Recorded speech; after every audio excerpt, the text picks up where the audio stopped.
But right now, what is going on, guys, is they are advertising, they are promoting what is called the Acolyte. It is a new series from Star Wars. It was written and directed by Leslie Headland, who you might know as Harvey Weinstein's old personal assistant. But she's taking Star Wars in a new direction. And the reason why I want to talk about it is they are working, it seems, overtime to kind of destroy the brand. The reason I say that is because, well, on this promotional tour, the stuff that is being shown to everyone has nothing to do with the stories. It doesn't have anything to do with the characters. It's not anything that they're excited about that is happening in world. It's them talking about how the Acolyte is, quote, the gayest Star Wars ever made.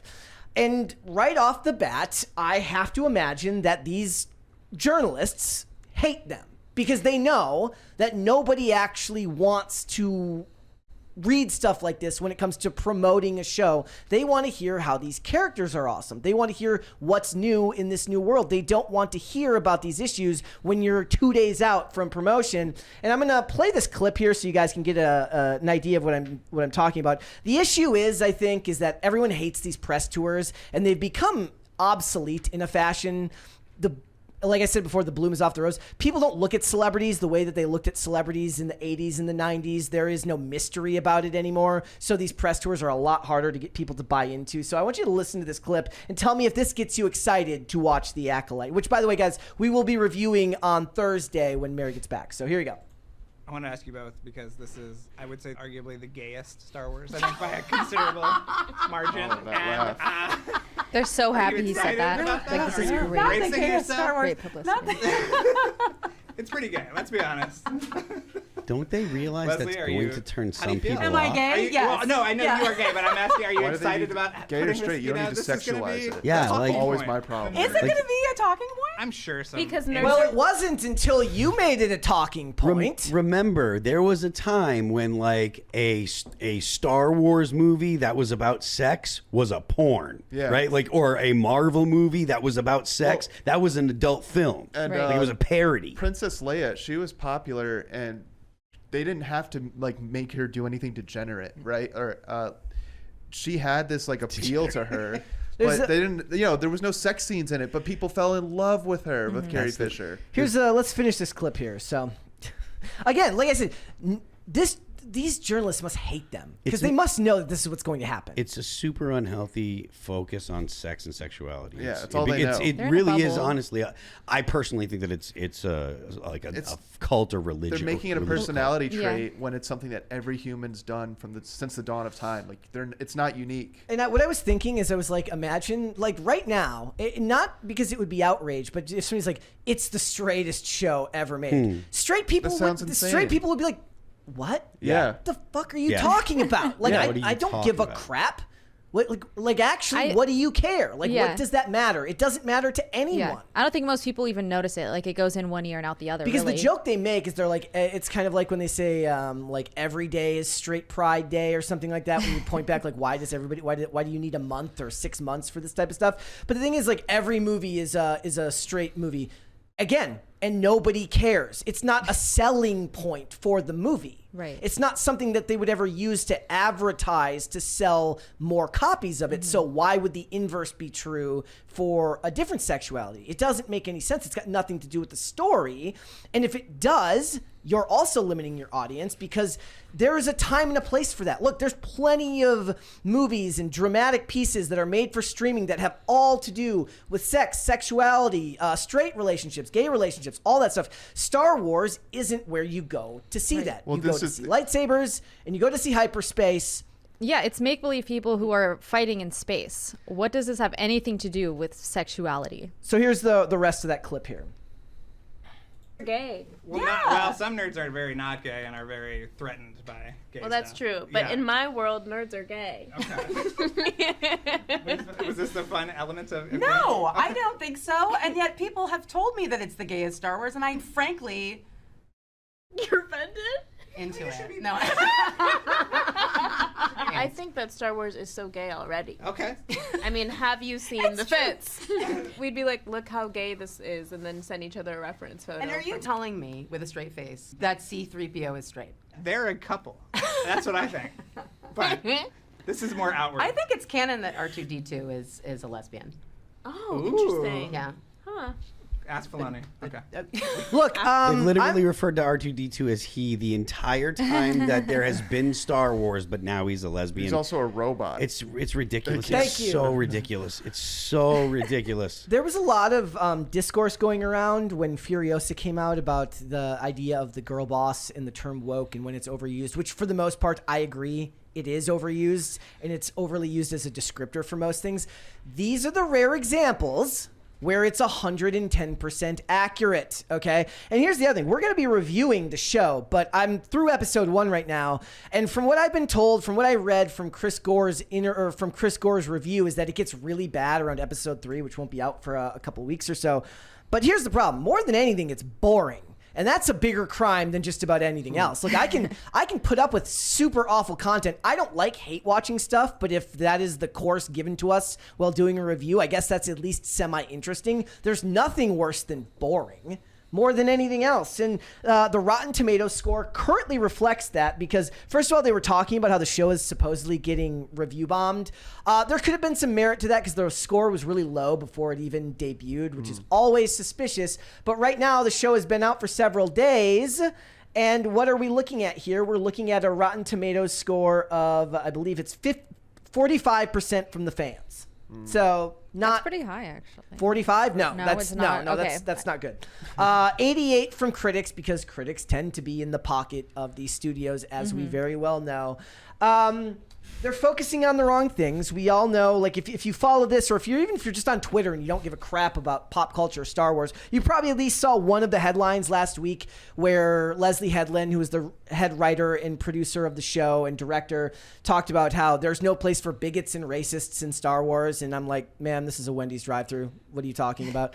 Like, what it is, it's the age-old technique of blame the fans ahead of time and get it started so that way when your show inevitably bombs because you spent $180 million on something that looks like dinner theater, then you've got your ready-made excuse because nobody is held to account at these companies. At least nobody of any level of power is held to account. When these shows fail, there are inevitably layoffs at the lower level positions, but you rarely see anyone of any level of any importance actually get punished for creating something that doesn't resonate with anyone.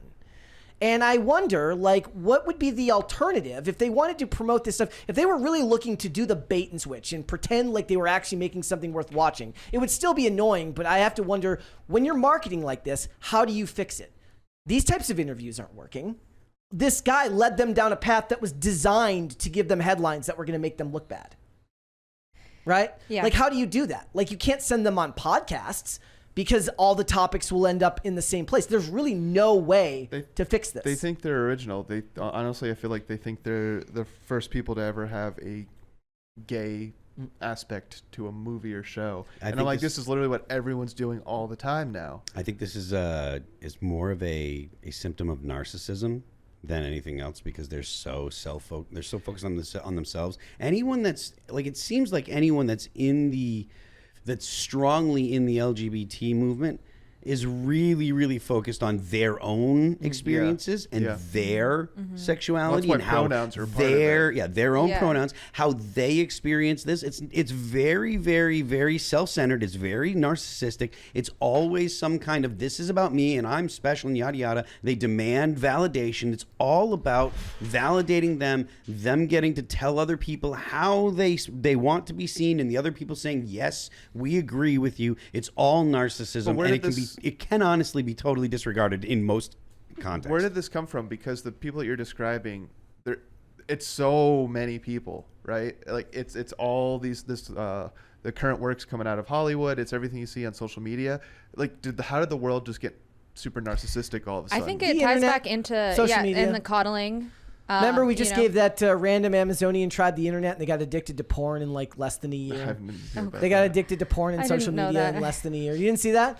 Like a billionaire gave a remote Amazonian tribe Starlink, and within a year they were addicted to porn and social media. Yeah. Wow. Yeah. Well, I mean, look, the way that porn affects at least the male brain is just like any other addiction, any other dopamine release. That's what you're getting. And if you introduce that to a population that has never had it, that has never seen, because, and again, this is the whole and we will be talking about this more in the third segment. I was just drawing, she said, how did all this get started? The point was more that, I think social media and the fact that you're looking back at your own face every day, and we're very, very focused on our own issues rather than, and that's the problem. When you're making something like Star Wars, you are now the caretaker of something that means a whole lot to a whole lot of people and has established lore and characters and stuff that matters. But when it's becoming about current day social issues, you've lost before you've even started. And here's the thing, some of the critics even broke away from them in a way. There was like one bad review from Rolling Stone. I thought it's really funny because they were calling this racist. So I want to read this to you. It says, 2 of the show's actors played Jedi here, Rebecca Henderson, and Charlie Barnett is Yord. And basically they talk about Lee Jung-jae. He's an Asian actor who had to learn English specifically for this role. And they talk about how Yord, the character of Yord played by Charlie Barnett, has an unfortunate rooster haircut, and how Lee Jung-jae's character is from Squid Game, isn't fluent in English, and as a result his line readings can appear halted at times, which is funny because I watched it and I didn't actually get that interpretation from it. I thought it was perfectly fine. But the problem is that's my interpretation of it. Somebody else might hear it, and based on how they interpret the English language, they heard something there that I didn't. But he's not even allowed to have that opinion because he's being called racist for saying that when somebody who doesn't speak English as a first language is having trouble delivering lines in an impactful way. And within like 12 or 18 hours, they just pulled the review because they got so much hate from people online. So, look, you can't win these days, and I've said a million times, somebody says episode 2 gets worse. Oh, I'll find out tonight before the review.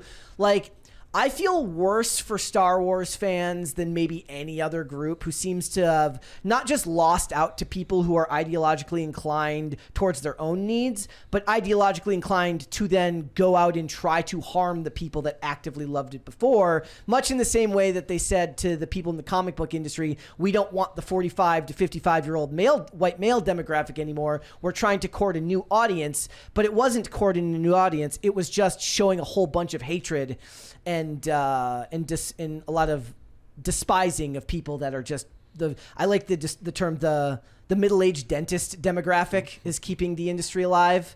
The only ones who can afford to buy anything there anyways, but they hate them. So I feel bad for Star Wars fans. Is that why they're advertising to like the gays so much? Because they're the only ones who are actually paying and like going and seeing movies anymore? They're not, though. That's the thing. That's the joke, right? Is because it seems like most of this stuff is subsidized. We could get into a discussion about the concept of ESG in Hollywood and stakeholder capitalism within these firms. That's a whole nother topic for a whole nother day that would require a whole lot more information. But there's a lot of people that believe that in the absence of actually needing to show strong return on investment, they're allowed to be ideologically, forceful with their material. And that seems to bear itself out in the most in the biggest of franchises, meaning that like your Star Wars, your Star Treks, these things that used to be very, very universally loved and have great mass appeal don't seem to have that anymore. And I feel bad for them because like I'm watching it last night, and for the most part, as somebody who doesn't really care a whole ton about Star Wars other than just watching it from time to time, I don't feel any amount of anger towards it. If anything, I just feel boredom. And then when I see the really, really lame stuff, I just roll my eyes. But if I was somebody who loved it, if I was somebody who grew up and cared about it a whole lot, and I saw the way these things were going, and I saw the way the media was pushing it, I would be angry. I think the reason, because I loved Star Wars, I grew up with it. The reason I think I'm not super pissed is because when you had the 3 episodes 7, 8, 9, it wasn't like this, like the Acolyte, but it wasn't impressive either. So it's kind of like, yeah, they kind of eased you into the disaster that Star Wars is now, just because it was so just boring, those episodes 7, 8, 9. So now any project, I'm really not that upset, just because I'm like, oh well. Yeah, but they say the opposite of love isn't hate. The opposite of love is indifference. So that's almost worse.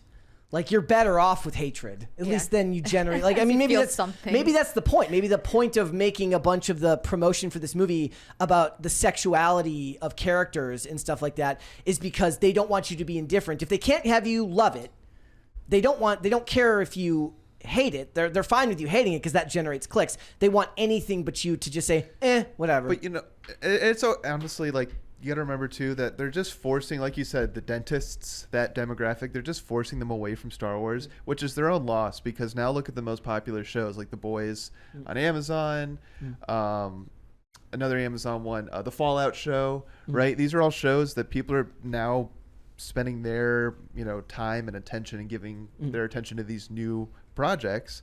So it's just like we're okay, but you guys are the ones that destroyed the brand, and you can't reconcile that. They still haven't made their money back on Star Wars, by the way. Disney. Oh, really? They spent how much was it? They only spent $4 billion for arguably the most profitable and high class piece of IP there is, and they spent $4 billion on it, and they have not yet made their money back when you account for the fact of what they spent on each movie and the money. This show cost $180 million to make, and it's only 8 episodes, and the episodes are 30 minutes long after episodes 1 and 2. It comes out to several $1 million a minute. What about the theme park? Don't they have a lot of Star Wars themed?